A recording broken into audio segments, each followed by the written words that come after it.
Assalamualaikum ya guys. Hari ini kita berjumpa kembali. Sebelum mengawali semuanya, saya doakan terlebih dahulu untuk semua sobat-sobat dan para hadirin di seluruh Indonesia dan di negara manapun di dunia ini. Semoga selalu dimuliakan oleh Allah, diberikan segala kemudahan dalam segala hal di dalam hidupnya. Amin. Oke guys, jangan lupa untuk klik subscribe terlebih dahulu, pencet tombol lonceng ya guys, biar kalian selalu mendapatkan pemberitahuan tentang konten-konten terbaru dari saya. Di sini kita langsung aja ya guys, saya mulai bahasan tentang kerajaan gaib Laut Selatan berdasarkan keilmuan, pengalaman dan penglihatan saya. Kerajaan gaib Laut Selatan. Berbicara tentang kerajaan gaib Laut Selatan yang sangatlah fenomenal dan terkenal sekali di alam nyata ataupun di alam gaib.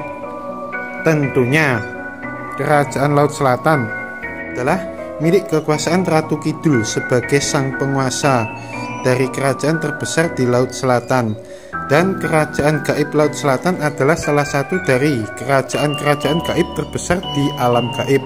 Dan kekuasaannya meliputi semua aliran air, kali, sungai-sungai yang menuju ke arah Laut Selatan adalah kekuasaan dari kerajaan gaib terbesar di Laut Selatan. Banyak sekali kerajaan-kerajaan kecil makhluk gaib di sepanjang air, kali, dan sungai, bahkan di daerah-daerah sekitarnya pun juga menjadi bawahan daerah kekuasaan dari kerajaan Laut Selatan, dan semuanya diatur oleh seorang kepercayaan Ratu Kidul yang juga merupakan anak angkat dari Ratu Kidul itu sendiri, berwujud putri yang sangatlah cantik sekali bernama Nyai Roro Kidul. Dan Nyai Roro Kidul ini untuk kesaktiannya dia setingkat lebih tinggi di atasnya Nyi Blorong. Karena begitu hebat dan terkenalnya kerajaan gaib kerajaan Laut Selatan ini, membuat banyak sekali penghuni makhluk gaib dari seantero penjuru sering berdatangan dan berkunjung silih berganti, datang dan pergi menikmati keramaian dan kemegahan di wilayah kerajaan Laut Selatan. Mereka tentunya bukan hanya sekedar sebagai pengunjung yang juga bisa menikmati semuanya di kerajaan gaib di Laut Selatan itu, tapi juga bisa mendapatkan semua informasi-informasi yang berkaitan dengan perkembangan di alam gaib juga. Tentunya semua juga ada aturan-aturan yang mutlak yang harus benar-benar dipatuhi selama berada dan ada di wilayah kerajaan Laut Selatan. Jika melanggar tentunya akan dipenjara, ditahan sesuai hukuman yang berlaku. Dan ada juga rombongan penjaga perempuan berbaju hijau yang selalu terus berjaga, berpatroli terus di setiap pintu gerbang-gerbang portal yang menuju kerajaan Laut Selatan. Dan pusat keramaian yang ada di kerajaan Laut Selatan untuk mengamankan teritori kekuasaan kerajaan Laut Selatan dari gangguan-gangguan penyusup ataupun musuh-musuh yang berniat jahat terhadap kerajaan Laut Selatan. Gerbang-gerbang pintu portal itu sangatlah banyak sekali jumlahnya, baik di gunung, di lembah, di gua, dan lain-lainnya yang tentunya bisa menembus menuju kerajaan Laut Selatan. Selama masih ada aliran air, kali, dan sungai yang mengalir, tentunya masih berhubungan dengan kekuasaan kerajaan Laut Selatan. Di antara kerajaan-kerajaan kecil, tentunya juga ada yang membelot tidak mengikuti kekuasaan kerajaan Laut Selatan dan lebih memilih berkoalisi dengan Nyi Blorong sebagai dedengkot makhluk gaib jahat yang memang niatan tujuannya menghancurkan kerajaan Laut Selatan, yang hingga saat ini terus-menerus mencari dan mengumpulkan segala kekuatan dari bangsa manusia yang jahat, sakti lemah imannya, dijadikan budak sekutunya, dan makhluk-makhluk gaib jahat yang nantinya digunakan untuk menggempur kerajaan Laut Selatan untuk membalas dendamnya. Dikarenakan Nyi Blorong melakukan itu semuanya tentunya karena kesaktian Nyi Blorong masih kalah jauh sekali dengan kesaktian Ratu Kidul. Banyak orang-orang yang suka dan sering bertapa mencari keilmuan di alas atau hutan atau gua atau tebing yang ada dekat aliran sungai atau kali. Biasanya bisa mudah terhubung menuju kerajaan Laut Selatan. Jika beruntung, tentunya akan bisa melihat juga kemegahan dari istana gaib Laut Selatan. Dan ada sebuah kejadian aneh yang pernah dialami oleh seseorang ketika bertapa berbulan-bulan di sebuah gunung. Tubuhnya tahu-tahu berpindah tempat, tiba-tiba tidak di tempat yang awal dia berada, dan sekejap sudah berada di tempat yang lain, di dalam gua sebuah tebing dekat pantai yang tentunya sangatlah jauh jaraknya dari tempat awal dia berada di sebuah gunung. Dan diceritakan dia mengunjungi sebuah tempat yang baginya belum pernah dikunjungi, seperti setengah sadar atau setengah tertidur. Selama dia hidup, dia merasa tempat ini sangatlah asing sekali bagi dirinya. Terlihat sebuah jalanan aspal yang lebar yang mulus sekali, dengan sebuah gerbang besar sekali yang terbuka, dijaga oleh serombongan penjaga. Yang anehnya, semuanya adalah perempuan berbaju hijau semuanya, ditemani 2 ekor naga yang sangatlah besar sekali ukurannya, berada di kanan dan di kiri gerbang. Tentunya naga itu akan mengendus niatan dari siapapun yang memasuki kerajaan Laut Selatan.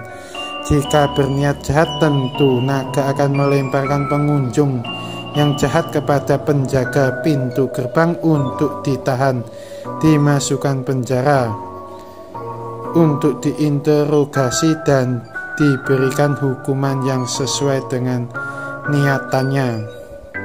Kemudian berlanjut, ketika masuk sangatlah penuh dengan keramaian. Banyak sekali pengunjung dari seluruh penjuru berdatangan di sini. Banyak juga makhluk gaib dengan beraneka ragam bentuknya, wujudnya. Baik itu jin, baik itu siluman, baik itu hewan gaib dan lain-lainnya. Kemudian dari kejauhan juga terlihat sebuah kerajaan yang besar dengan gapura gerbang yang besar sekali. Ada beberapa gerbang besar yang akhirnya akan menuju istana Laut Selatan. Tidak semua pengunjung diperbolehkan memasuki setiap gerbang yang menuju istana Laut Selatan. Hanya orang-orang tertentu yang memiliki tanda khusus diizinkan memasukinya.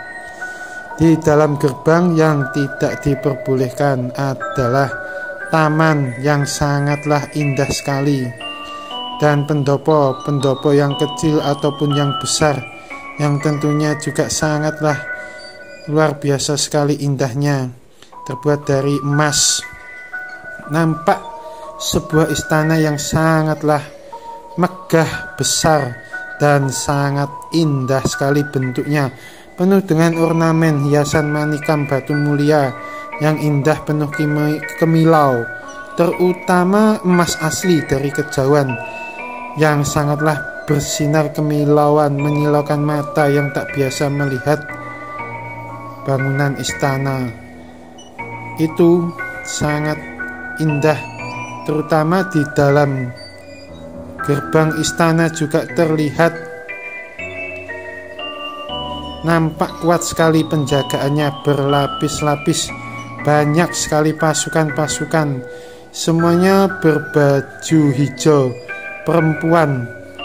Semua bersenjatakan lengkap, berbaris rapi, teratur, ditemani naga-naga yang berukuran besar, terus-menerus mengitari menjaga dengan ketat seluruh kompleks kerajaan Laut Selatan.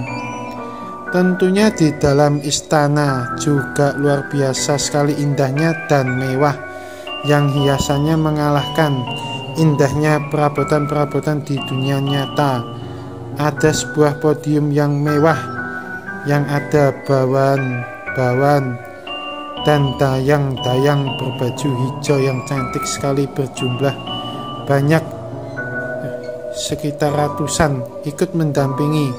Bahkan terlihat juga sang penguasa istana Laut Selatan, Ratu Kidul, duduk di kursi kebesarannya, berparas sangatlah cantik sekali, tiada banding dengan kecantikan wanita di dunia, dengan memakai sebuah mahkota kebesarannya dengan warna hitam dengan hiasan emas bergaris-garis. Nampak di mahkotanya, di kepala berambut hitam panjang yang bagus sekali. Dengan tangan kanannya memegang tongkat berhiaskan batu mustika biru yang indah, memancar kemilau warnanya, sehingga membuat perbawanya pun sangat penuh keagungan yang terpancar, menundukkan siapapun yang melihatnya. Sang penguasa Ratu Kidul sangatlah baik, bijaksana, dan ramah sekali terhadap siapapun, dan tegas terhadap yang berbuat tidak baik. Semua kejadian yang dialami tentunya berlalu begitu sangatlah cepat, tapi sangat lama jika dirasakan. Itulah sebuah pengalaman gaib yang luar biasa, yang tentunya pasti pernah juga dialami oleh sebagian pelaku keilmuan berhubungan juga dengan kerajaan Laut Selatan, sehingga banyak sekali dipercaya memang benar adanya secara gaib keberadaan kerajaan Laut Selatan di alam gaib dari dulu hingga sekarang ataupun ke depannya. Tentunya setiap penguasa-penguasa gaib yang baik dimanapun berada dan berkuasa di alam gaib, tentunya ada tugas dan amanah sendiri yang harus dijalankan dari Allah Sang Maha Pencipta, yang selalu untuk menciptakan keseimbangan, keberkahan, dan kedamaian di alam semesta ini. Salam Laut Selatan. Demikianlah ya guys, penjelasan semuanya tentang kerajaan gaib Laut Selatan. Semoga bermanfaat buat semuanya, siapapun saja, tentang penjelasan kerajaan gaib Laut Selatan ini. Amin. Dan jangan lupa tonton terus, kasih jempol like dan komennya juga di bawah videonya ya guys. Selalu stay in here di channelnya Mbah Tirto Vlog yang selalu penuh kejutan. Terima kasih. Assalamualaikum warahmatullahi wabarakatuh.